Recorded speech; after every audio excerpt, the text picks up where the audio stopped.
Je fais un petit rappel.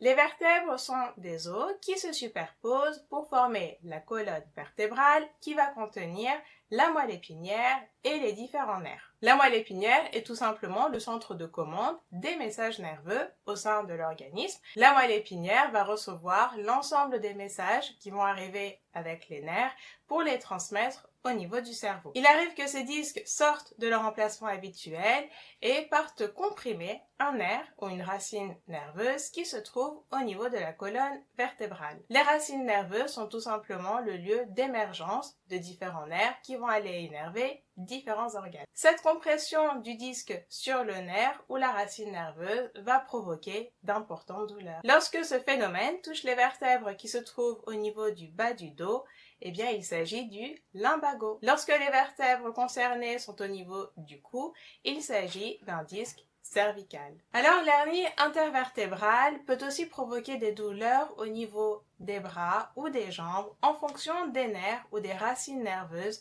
qui vont être touchées. Quelquefois, la douleur peut diffuser à travers le nerf sciatique qui se trouve au niveau de la cuisse et provoquer d'importantes douleurs au niveau du bassin et de la cuisse. Alors, les symptômes de l'hernie intervertébrale sont très caractéristiques.